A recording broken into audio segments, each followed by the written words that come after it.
Hello and welcome to the second lecture series of the content of Introduction to R Program.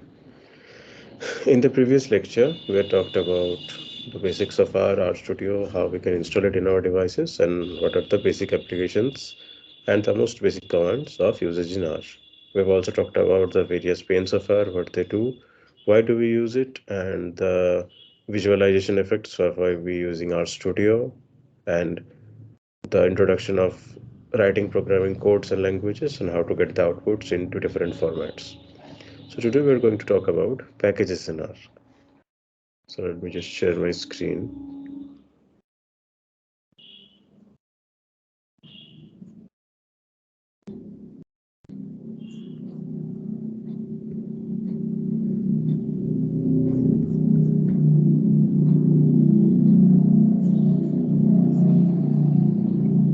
So as we saw in the last lecture, this is what the RStudio looks like.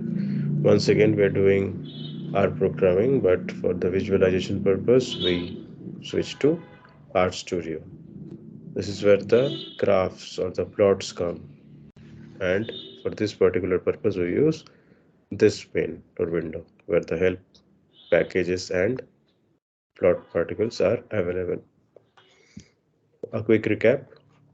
This was our script window where we can write our commands, whatever we want to give as our input and provide it here. If we need to run it, we can simply click on this particular button, or we can simply select the particular line which we want to execute and click on the run button. Now before doing that, this was the console window where the output comes. So to clear the console window, we can simply use the keyboard shortcut Ctrl plus L. And if we want to run or execute this particular program, after doing so, we can get the output here. We can also directly write the program here, and simply on clicking on enter, we can get the output here. The only reason we were using the script window instead of console for giving the input is because this particular window can be edited. Similarly, when we used to load a dataset, the particular dataset used to arrive in this particular global environment, and if we used to plot or visualize a dataset, it used to come in this particular pane. So now today we're going to talk about packages. Now what are packages? Packages are nothing but bundles of code. In order to execute any kind of program, R has some specific packages built inside it. However, over the years, many users have also introduced their own packages, which are also extremely beneficial of how we can work on R to solve different kinds of problems. So before we start with packages, let us know the types of it. There are two basic distinctive types of packages. One is called base or the base packages. These packages are nothing but the packages which are already installed in R. Means whenever we are going to install R in RStudio, these packages are going to come to us with default. How can we check the base packages? We can simply go to this particular pane here, the same pane where we used to get the graph or visualizations, and we can click on this particular subhead packages. Now see, there are so many packages available here. All of these are base packages. If you remember the last video, we were talking about library datasets. We used to give a particular command which was called library datasets. This was our command to take this particular base packages. That is, all of the base packages that were inbuilt in R are now loaded so that we can do the functions easily. Apart from base packages, if I write types of packages, we got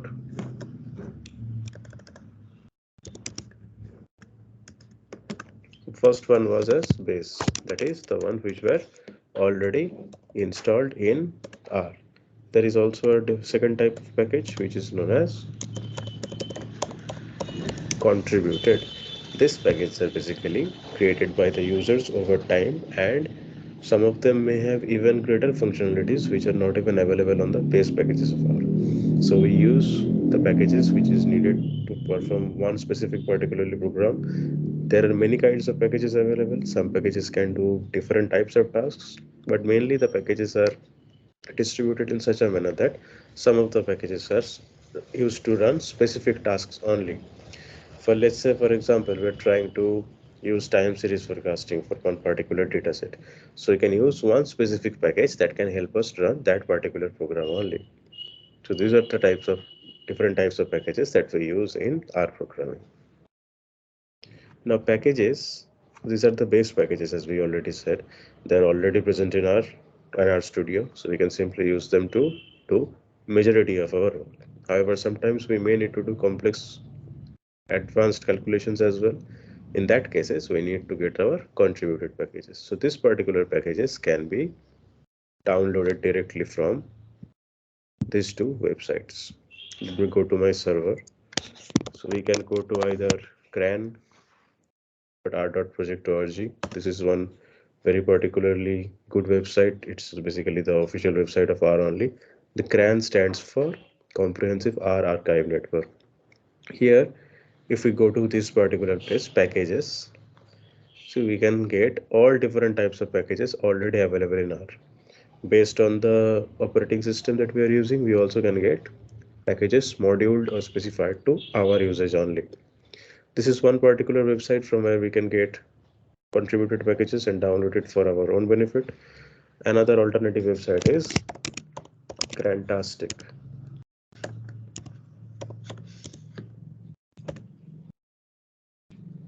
This is another website where we can download our R packages. And another alternative will be GitHub. From GitHub as well, we can get different kind of APGs and PKF files for different softwares. Similarly, for R also we can get different types of contributed packages directly from GitHub. But if we want to get a clear idea about what kind of packages we need and we kind of want to see all of the packages together in one organized manner, then the best option is to go to CRAN, Comprehensive R Archive Network. But sometimes if the packages are not updated here, going to Crantastic or GitHub is also a viable option. So this is how we can download or check for new contributed packages which can be available in R, so that we can do further complex calculations which sometimes can never be done with the base packages. But once again, R is an ever-changing programming language. So the contributed packages of now, which may be used by a lot of users in the future, can be adopted by R itself and can be converted into a base package in the near future. We never know. So this is one very advantage of using our programming or RStudio, where our own packages can sometimes be recognized as essential to run the R program. So these are the two different types of packages that we know, base and contributed. Now let us talk about some of the useful packages that we may be using to solve different types of problems. Let's say most useful packages. Okay. On number one, we have deployer. This is a specific package that can be used for manipulating data frame. R has nothing but bundles of data, so the datasets and data frames are always available so that we can work on them easily. However, using this particular package, deployer, we can easily manipulate the information about the data frame. A second package which we can use is tidyr. This particular package, tidyr. See, as the name suggests, it's called tidy messy data, or whatever data is present to us in an unorganized manner and we want to clean up all of the unnecessary data that we do not need, we use tidyr function. As the name suggests, it tidies R programs. Similarly, if we look back at deployer,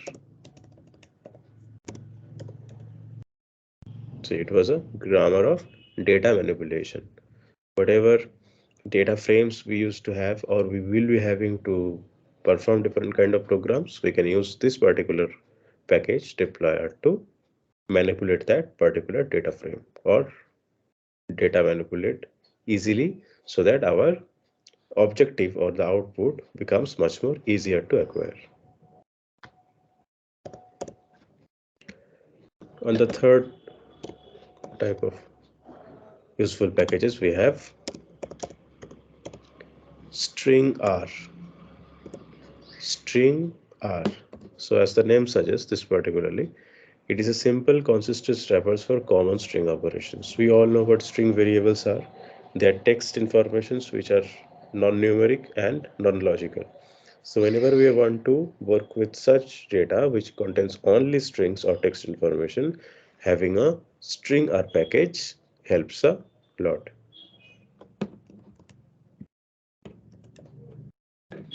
On the next package, we have lubridate. This one, lubridate. Now, lubridate is mainly used for manipulating the information which is related to date. As it is suggesting, dates and times made easy with lubridate. So whenever we have a huge chunk of data which is a lot of dates mentioned in it, and let's say the formats of the data different in different parts of the world, right? Some consist date month year, some do month date year, some do year month date, and so on. There are many combinations. So whenever we have such a huge amount of data containing all of the different types of formats, it can be sometimes very confusing to know what kind of date is actually displaying which particular intonations of month, date, and year. So we can use lubridate to easily change them to a singular format. We do not even need to know the background of which particular country or place that those data came out.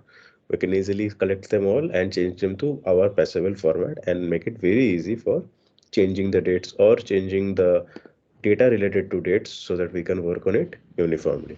So this is where lubridate is used.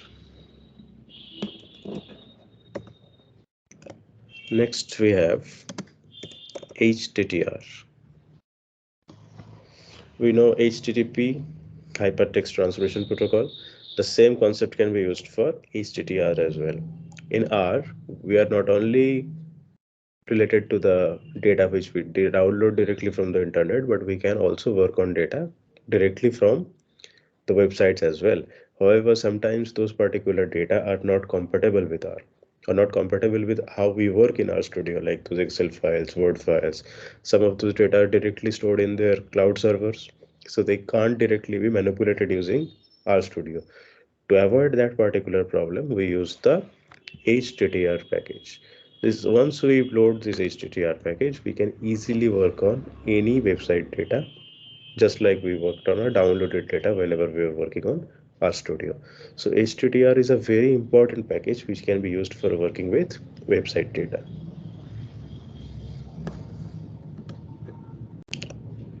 On the next package we have GGWIS. As the name suggests, GG stands for Grammar of Graphics and VIS is nothing for visualization. So GGV is Grammar of Graphics and Visualization. So this particular package is used for doing interactive visualizations in RStudio. Whenever we're doing a particular graph or we're plotting an output, sometimes a still picture is not enough to make the people understand what we're trying to showcase. So in such cases, we need to make interactive outputs where on changing the input, the graphs or the visualized plots will automatically change. Or if the audience wants to use their own data to see what kind of output they are actually getting, they can also check the outputs and it will obviously be changing with the inputs they're providing. So based on our input, based on the real-time data, based on the data that we're fetching from the internet, the output will be changing and in an visualized format. So for that particular purpose, we sometimes use GGVis. This is also a very important package which we will be using a lot in our programming to do different kinds of complex programming and visualization problems.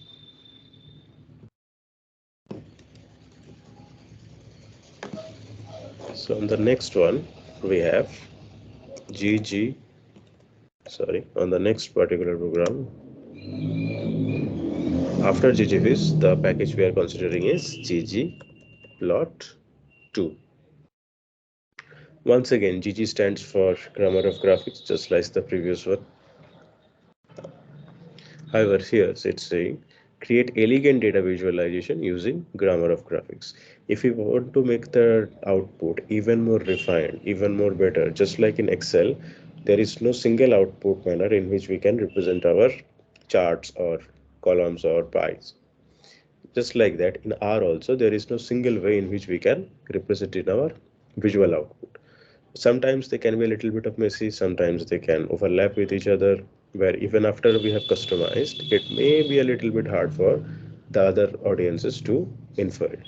So to make the data even more refined, to make the visualization look even better and aesthetically pleasing for some of the audiences, we can use the ggplot2 package.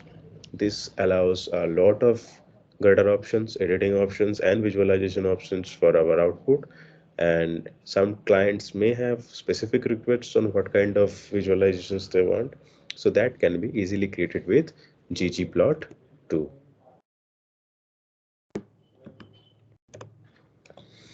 On the next package, we have Shiny. Now, this particular package allows to create interactive applications that we can install on different websites. Now, R programming, as the name suggests, is a programming language after all, right? So we can even create different kinds of applications. It is not just used for solving normal equations or problems. It can also be used for coding the different sublanguages which can be used to create an application. However, to run an application, it also needs to be compatible with different types of format, and the particular application source code needs to be compatible with R programming languages as well. To make that particular bridge gap, we use the package Shiny. We use this particular package when we need to create such an application so that it can directly work on the websites, but the source code is coming from R programming and RStudio itself. This is also a very useful package that we can use to create multiple web applications in RStudio. Another package which is widely used in R is RIO. RIO stands for R input output. Now, whenever we want to export or import a different kind of data in R, not all of the data that we are going to work with is available in website, right? Some of the data can be primary data itself, that is, we are creating the data and we are fetching R, that particular data, to analyze it further. Similarly, after, if you are working on a secondary data as well, after we have analyzed, when we're getting the result, sometimes we need to share that particular result with other formats which do not come from R itself. So for that, we need to import or export the data based on our need, which needs to be compatible with other people as well. To make that compatible factor, and so that we can easily import data from any CSV, Excel, or PPT file, and similarly export it as well, we use the RIO, that is R import input output package, to easily provide the bridge that is required for the communication between RStudio and the different types of data formats, whether we are downloading, installing, and providing our working on it, and after that our inference is again given back to the required place. So all of this thing can be done using RIO, or the RIO package, where we are using the input function to get the data. We're working on it in RStudio. Then we're using the output function to export the data without any kind of data loss or without any kind of complication in the compatibility. This is also a super useful package, and it is used for in most general cases by RStudio. Another package that we use is R Markdown. See, the name here says Arc Markdown Document Conversion. This particular package allows us to create interactive notebooks or rich documents for sharing information. So whenever we want to share an information, they can or not always be in our PPT or PDF formats as well. Sometimes those particular outputs can needs to also be in an interactive format. For such particular purpose, we also can create notebooks or lookalike Excel files, which look like they contain a lot of data, but they are actually interacting with each other. And this particular data set can directly be handled to the export companies or the clients who are seeking it, or let's say for our own purpose that we want to get the calculative outputs as well. So whenever we need to do such interactive calculations, or whenever we want to show that we are already getting the result, but we can directly infer it from the documents or the data that we have, for such particular cases we can use R Markdown. And it also has a lot of different formats. See, it is already saying it supports Word files, it supports PDF files, it supports HTML online links and Beamer as well. So creating interactive applications and sharing them with other users without any loss of data, once again, just like Rio, without any loss of data and any loss of compatibility, we use R Markdown. So these are some of the packages that we use and are very helpful in our day-to-day activities, and we use these packages in most of our programs in R so that we can easily do the needful and get our desired result and share them with the people, those who need it. Now these are some of the examples of base packages which are already provided in R. Now one of the most common contributed package which has been used by a lot of people in the recent years is Pacman. This Pacman package stands for Package Manager. Some people refer to call it as a super package, or many people, the idea behind creating Pacman was if we have Pacman, we may not need a lot of different packages. Now, this is not like a master key that can replace all the different packages, obviously, but it does do the work of a lot of different packages together. So this is one of the most common contributed packages that is used in RStudio, and we will be learning about this in details in the future. So these are some of the different examples of packages that we are going to use in RStudio. So let me just clear the script window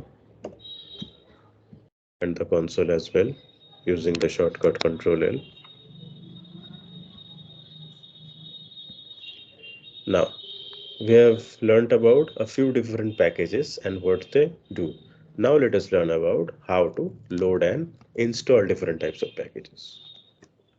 So the basic command in R or RStudio to install any packages is install.packages. This is the generic command for installing any particular package in R. Now, the particular package that we want to install needs to be present in this particular space between the brackets. Let's say we want to install our contributed package Pacman. So what do we do? In this particular space, we write PACMAN or Pacman. So now we want to execute this particular command. So we select this row and do a run. See, our output is now installing the package Pacman, and see, it has already downloaded. It is showing the file directory where it has downloaded the Pacman package, and it is also writing the command. This is the particular website. See, it's showing CRAN RStudio. As we saw previously in this video, from CRAN we can directly download the contributed packages, but using commands also we can directly redirect the file or folder to what particular packages we want to download. So it has already downloaded the Pacman. So now if we check in the packages folder of our system, and if we scroll down a bit,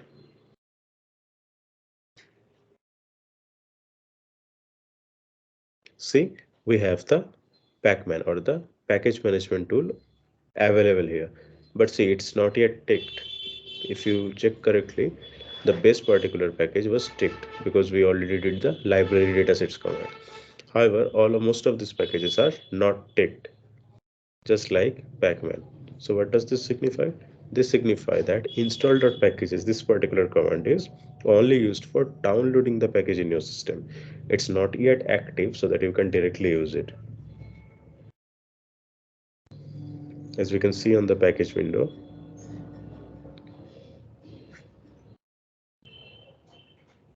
this was the pacman command and it's not yet ticked.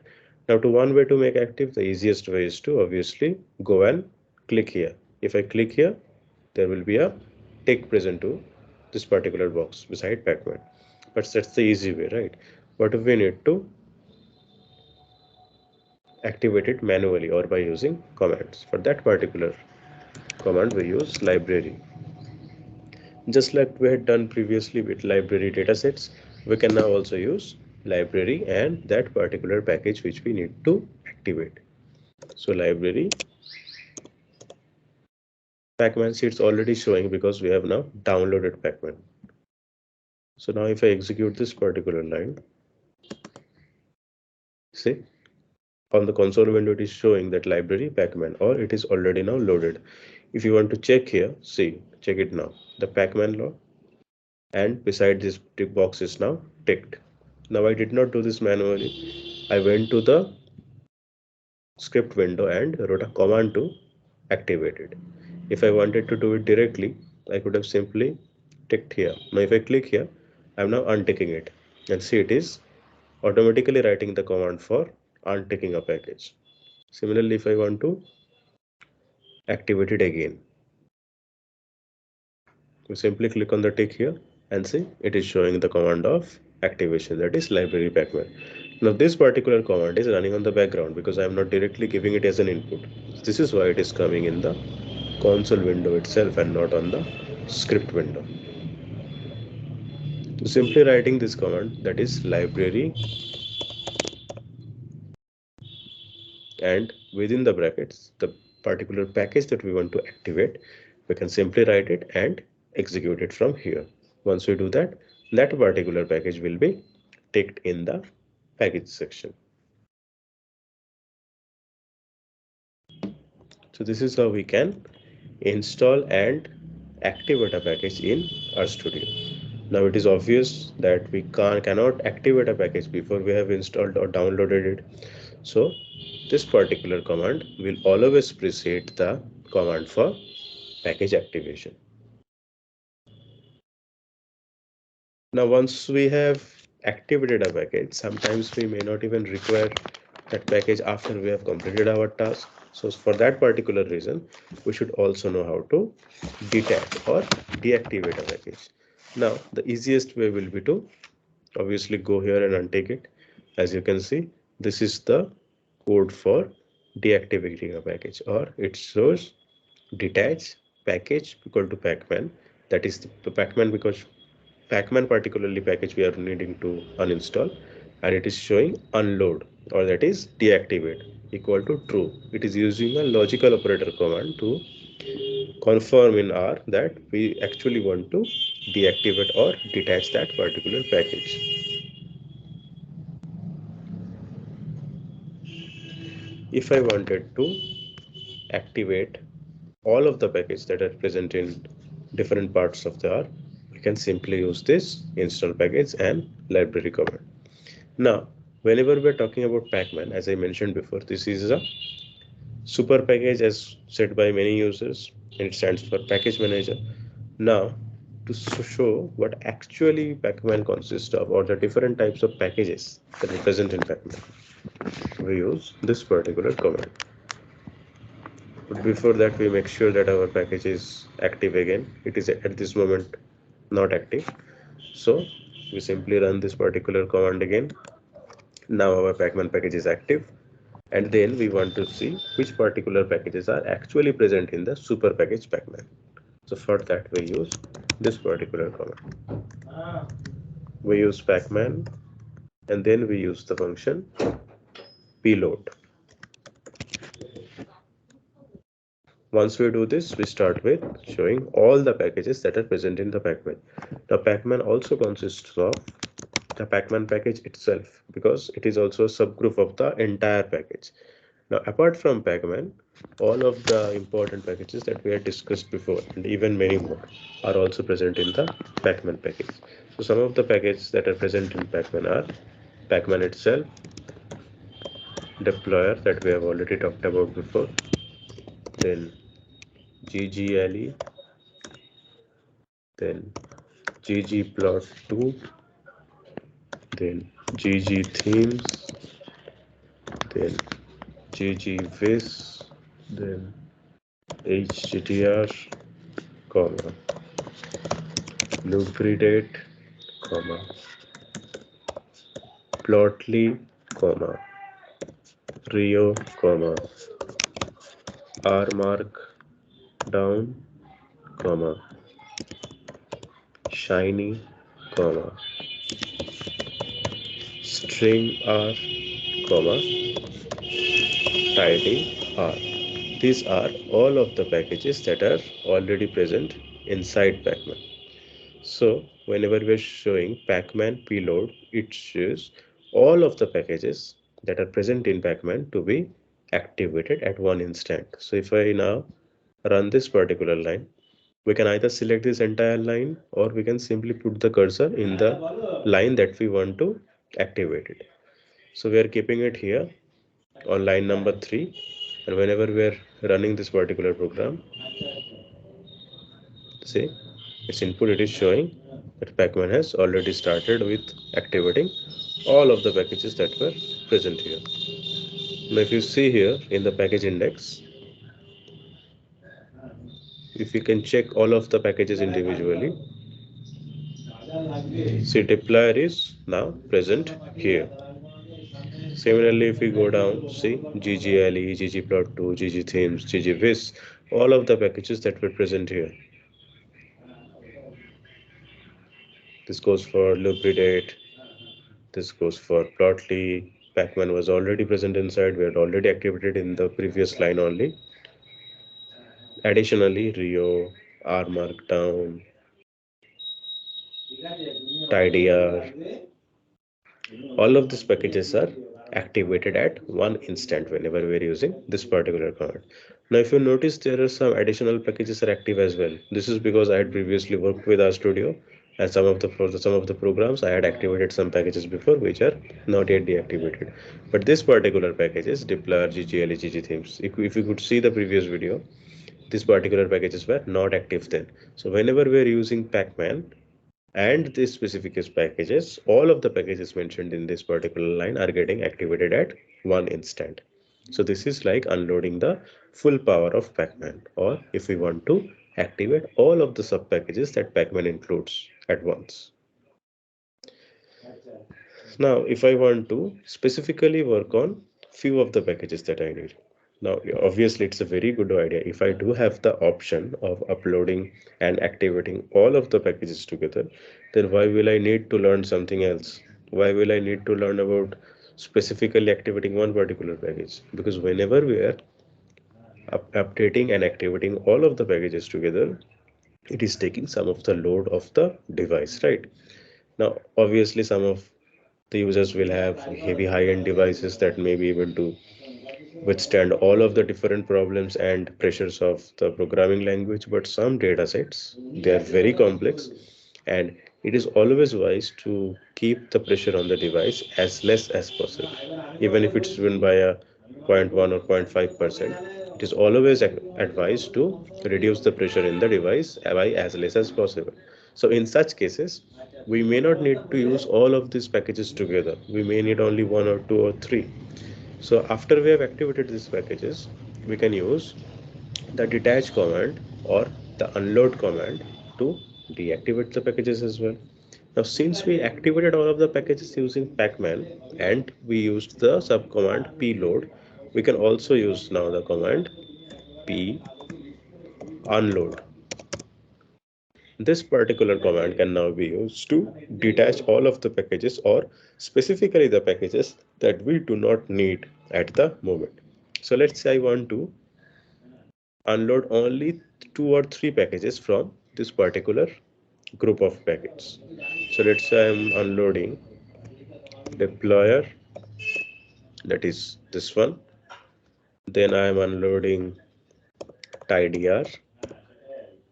Then I am unloading stringer. So between these 3 packages, of all the packages that were present in Pacman, I am only choosing to unload these 3, not all of it. So now if I run this particular command, it is showing the following packages have been unloaded, which were deployer, tidyr, stringer. So now if I check in my package index, see, deployer is present here, but the tick beside it is no longer showing, or it is now deactivated, even though it is present in the device. The same will be for tidyr. If we just scroll a little bit here, see, the tidyr package is present, but it is unticked or deactivated. And the same will be for stringer. It is available, but the package is unticked. Now, if I wanted to unload all of the packages together, here this particular command was used for only unloading the specific packages that we did not need, right? But however, if we want to unload, let's say we do not need any of these packages at this present moment, I have done with my work and I want to deactivate all of the packages. So in that particular case, I can simply use the command p unload, and instead of giving any specific package name, so that we are needing to unloading only 1 or 2 or 3, we use the all command, package p unload all. So now if I want to execute this program, see, all of the packages that were left out, that is Shiny, Arc, Markdown, Rio, Libridate, Time Change, all of the packages that were present in particularly here have been now deactivated. Now it is not showing deploy, tidy, or stringer because these were already deactivated beforehand. If I did not write this line and simply went from line 3 to line 5, we would have seen these 3 particular packages were also mentioned in the command where they were also getting deactivated. So to deactivate or detach any specific particular package of Pacman, we use the punload function and give the name of that particular package that we want to deactivate. However, if we need to deactivate all of them together, we can simply use punload all. So this is how we can activate or deactivate the packages that were present in Pacman. But if we want to deactivate the packages outside Pacman, that is the base packages. If you have already seen beforehand, when we tried to install Pacman, here, when we tried to install Pacman, after that, when we activated Pacman, this was the command library Pacman, and in that case, our Pacman command given that the packages was getting ticked or activated. So as we can see, since we have run this particular command again, we can see our Pacman package is now ticked. Now, whenever we needed to untick it, the particular command that we gave was, we can simply untick it here and check here. So the package was getting unticked or deactivated, and the command we were using was detach package equal to pacman unload equal to true. So this is the default command for deactivating any packages that we do not need at one particular moment. Now instead of package pacman, because we were particularly deactivating pacman here, see this particular pacman package is now no more ticked, right? Because this is deactivated. Now we use package equal to pacman for deactivating pacman package only. But what if we wanted to unload any particular package out other than pacman? So we can now then give the name of the dataset, the name of the dataset or the name of the package that we want to deactivate. Now datasets compiled of all of the packages and the files that we can work on. On the previous video, we had worked on one of the dataset iris, and then also showed you the different working on another package called using deployer and function only. We used iris first and then used another dataset called CO2. So if we want to detach such datasets or to detach such packages as well, we can simply write that name of that particular dataset. But however, if we want to detach the base package itself, see, the base package was activated by library datasets. If you remember, we used this particular command, library datasets, for activating the base package. Now this, once this particular command gets activated, it stays with our that the base package should at least be active so that our programming and RStudio can work properly. But let's say for any reason we want to deactivate the base package as well. So in that particular case, we simply put package equal to dataset in this particular line. This particular line number 7. So now our command becomes detach package. Which package? That is the base package or the data sets. Data sets, that is the base package. And we are also showing, we are giving a confirmation message directly here so that a direct pop-up does not come and it does the job that we're actually trying it to do. So if you give unload equal to true, it's a logical operator. So if I now want to run this particular command, see, the dataset package is unloaded, or the base package get unloaded at this moment. So this is how we can load and unload different types of packages in R and RStudio.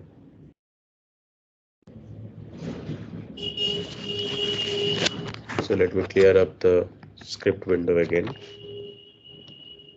We can simply select all and delete it. There is actually one more command for deleting the contents in the console window as well. Means the shortcut obviously exists, that is we use Ctrl L and we can easily clear the console window. But let's say we want to do it using commands or manually. Then that particular case we use this particular command, cat within brackets and within double quotes we use \014. This particular command, if we run, our entire console gets cleaned up. This is the coding equivalent of clicking on Ctrl+L. If we do that with using our keyboard, then also our console window gets cleaned up, as we have already seen so many times. But this is the command which we actually use. This is the behind the scenes work which we actually use whenever we are doing Ctrl+L. Now most people will be using the keyboard shortcut because it is more handy, it is more easily accessible, easier to remember. But if we do need to use a command to do that particular activity, we can use cat within comma within first brackets and within double quotes \014. So what this shows is, in R programming or RStudio, we can do any kind of work using command itself. Whatever we're doing manually, whatever we're clicking or selecting using our keyboard or mouse, that entire thing, that is a very minor thing to do. It's very simple to do. No one doesn't even think about the programming or the codes behind it. But even that part can be done using codes here. So this is the power of RStudio, the raw power of RStudio, where everything can be done using commands. So this is how we can clean and clear the entire windows as well as the packages and the dataset. So once we're done with this, let's move on to the next most important thing in RStudio. Why we are using RStudio in the first place is because of the visualizations or plots. So let us start with some of the most basic plots in R. In RStudio, whenever we are using plots, the very first thing that we usually try to use is this particular window, the plot window. Till now we have only used the package. We have seen what different kind of packages that we are using and what are their activities and why are they needed. So in this particular pane only there was this packaged file, but in this particular window there is the plot tab as well. What does this show? The output that we are going to get whenever we are going to work on an interactive data, or if we want to see the visualization of the data set that we are working on. In that particular case we are going to get graphs or basic plots. So let us take some basic example. In RStudio, plotting is also known as basic XY plotting.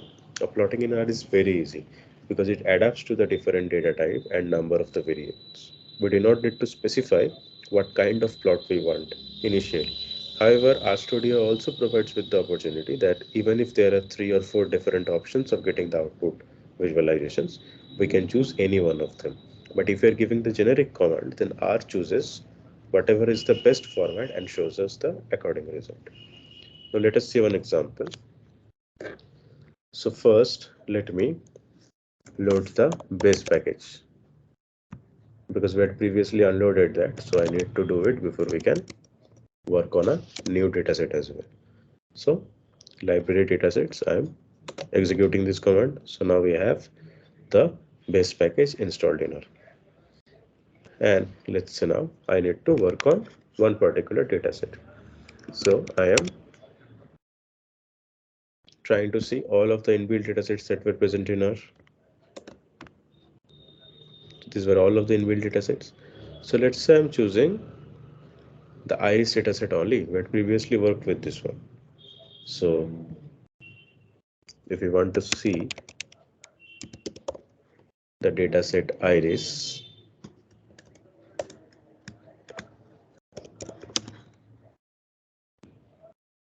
here on executing this command, the dataset iris is now activated or attached. This is why it is now showing in the global environment. And as we have seen previously, we can check the data of the dataset iris using this particular command. Here it was showing the summary, 150 observations of 5 variables. That's what it is showing here as well. 150 rows of 5 different variables, where 4 contains numeric data, 1 contains non-numeric data. We had previously seen this one. We had also seen that the head iris and the tail iris command could show the first 6 lines or the last 6 lines of the data. However, today we're going to see about the plot command, but also taken a very small brief interview of what the plot command was all about. We had shown a basic plotting of the iris dataset last year as well. So before we do with the plot, we can also use this help tab. Now how to use the help tab? This one also I mentioned a very subtle manner in the last video. That is, if we simply use the question mark command and write anything that we want to know the information about. So if I'm writing this question mark plot and executing this particular command only, so it is showing in this particular tab what the plot is all about. So it is showing help on topic plot has found this following packages, that is the default scatter plot function and the generic XY plotting. Now what we are going to do in this particular video is we are going to learn about this generic XY plotting, and whenever this is not available, RStudio will automatically switch to the default scatter plot function. So let's say we're starting with the generic XY plotting. So let's say I want to plot what? The iris dataset. Now what we're trying to do is trying to plot the entire iris dataset at once. So if I execute this command, see the plot output is showing. However, there is no given output. The output is coming blank. Why? Because we're first learning about the generic XY plot, and in the iris dataset there were both numeric and non-numeric data. So to avoid that confusion, what we need to do is we need to check on the iris dataset again. So we can simply click here to check the iris data. There were 5 different variables present: sepal length, sepal width, petal width, and species. So what we need to do is, instead of trying to plot the entire iris dataset, we can plot only one of the variables or some of the variables together. That may lessen some of the confusion that we have regarding the plotting. So let's say I'm choosing the species variable or the non-numeric, what we call as the categorical variable.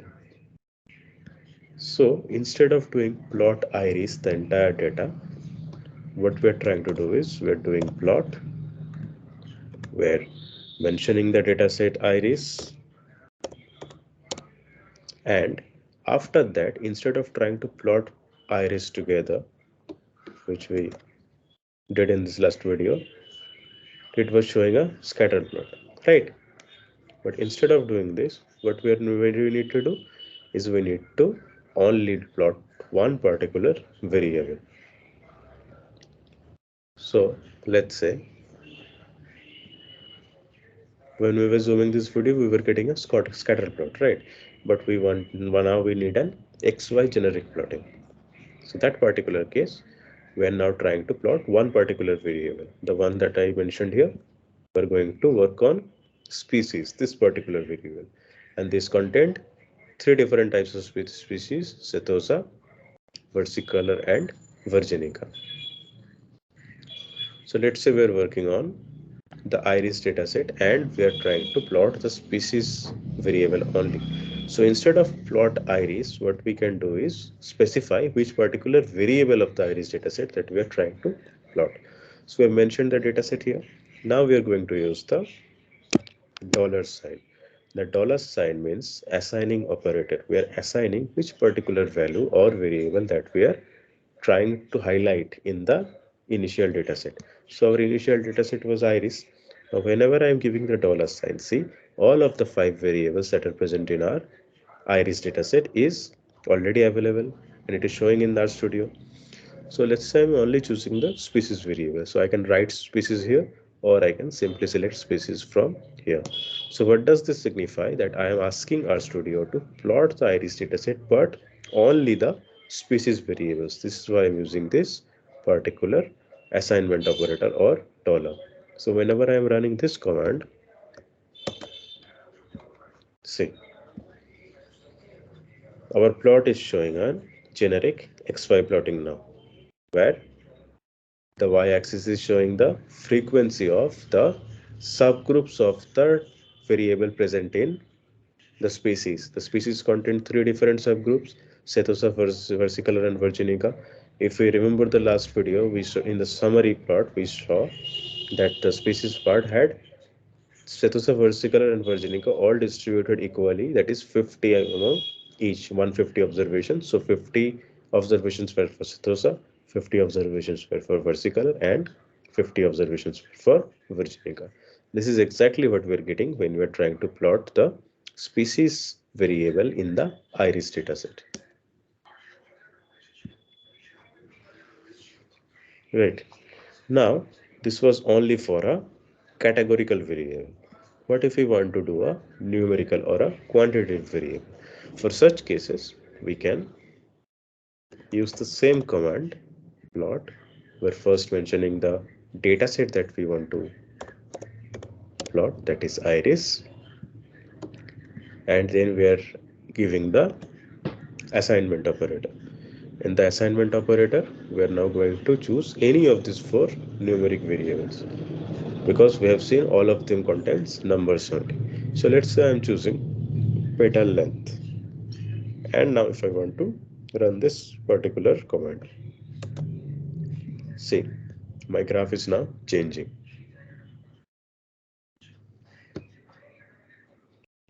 This is also a plot based on the petal length values which are present in the y-axis and the generic index which is present in the x-axis. So this is a plot, a normal plot. We are not specifying which particular type of plot or graph we want. We are simply giving the command plot. So whenever we are giving the command plot, RStudio itself is deciding which type of graph or which type of plot is absolutely perfect or compatible for this kind of data. So for the previous graph, when we were plotting species, R itself was determining key the histogram or a generic XY plotting is the perfect plot for variables containing categorical variables. However, whenever we are switching to numerical or quantitative variables and plotting, RStudio is automatically switching to scatter plots. The same will be available for all of the other numeric variables present in the same dataset. Let's say I am now choosing simple width, and if I want to plot this, see our scatter plot is changing because obviously our dataset is also having a different sub variable here. Instead of petal width we are using simple width, but it is also a scatter plot, not a generic xy plotting. This is determined by R itself, and we are simply providing the command plot, and R is determining whether it will be a good idea to go for scatter plots or a good idea to go for generic xy plotting. Now whenever we are trying to plot the entire thing, this is also possible, as we have already seen previously in the last video as well. Whenever we are going in for it, this is showing a proper scatter plot where none of the variables can be present among the identical disease. This is because all of them are individual scatter plots with respect to each other. All of those particular columns are the scatter plots where the individual variables can be placed upon each other, and on the diagonals we are getting the variables itself. So this is why we're using the plot to go for the entire dataset, and R is determining that this is the perfect fit. If we are not specifying anything else, this is the perfect fit if we want to plot the iris dataset.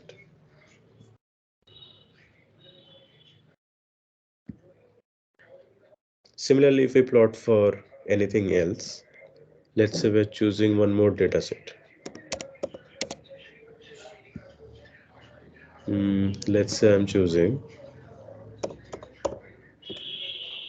this particular dataset, Titanic. See, this is a different dataset, and now it is loaded in our global environment as well.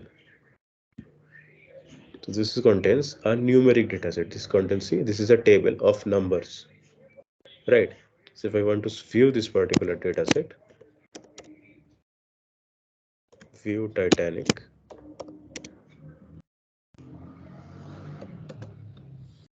it is showing there are 32 different entries among the class, the gender, the age, whether they survival status or not, and their frequency. So if I simply want to plot the Titanic dataset,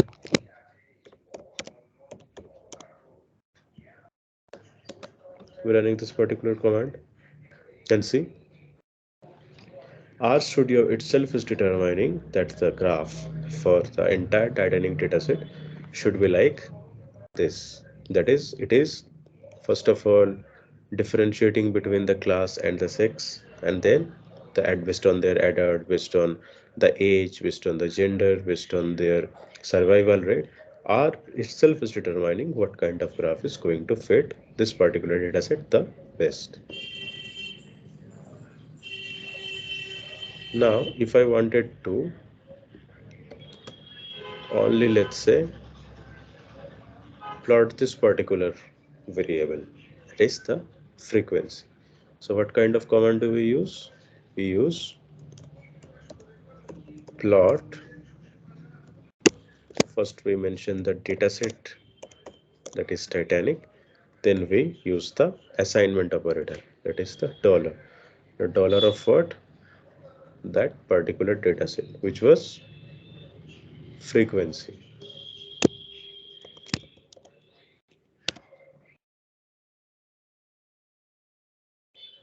If we were checking the view again, so it was frequency, right? So now if we want to plot this particular dataset, what it is showing is See, the dollar operator is invalid for atomic vectors. Why is this?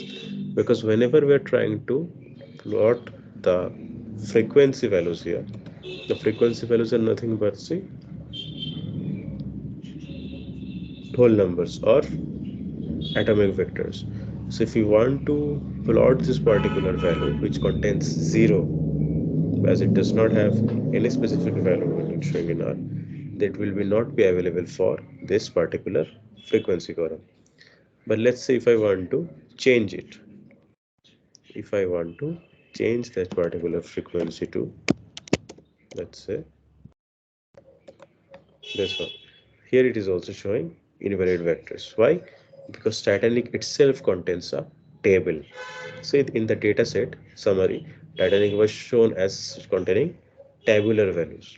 So the only way to plot tabular values was to plot directly, which we gathered here.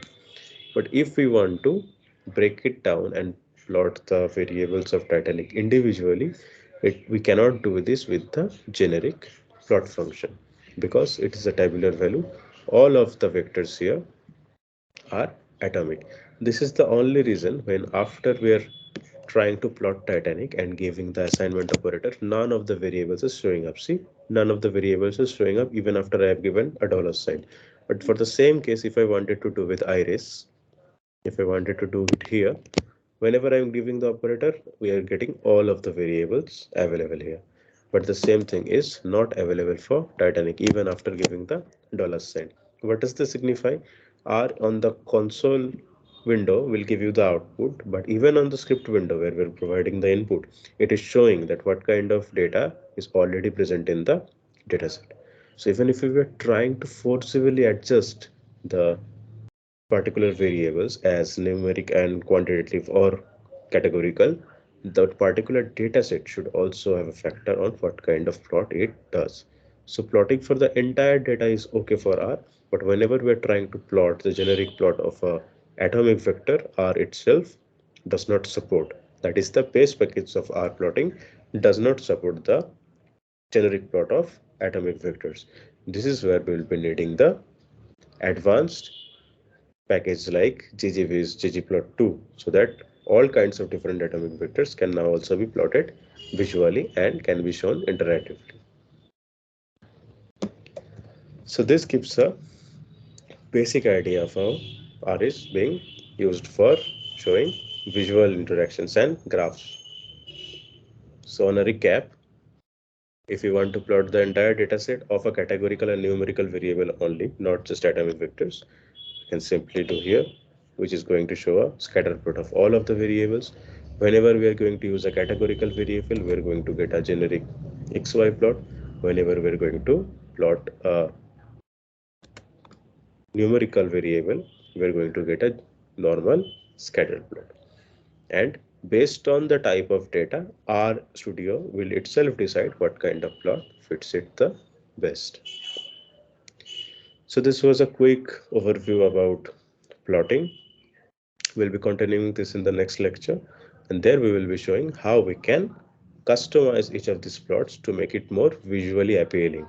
If this plot is coming only in a black and white format, how we can change the different lengths, change the different colors, change the different structures so that the graph itself can look a little bit better, even more visually appealing than when it comes to the other viewers, and on based on their request how much customization we can do on different types of graphs.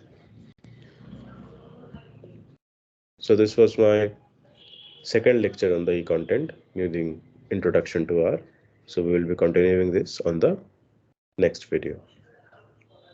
Before ending, let me clear all of this. Once again, we can plot Control L here. We can simply select and stop it.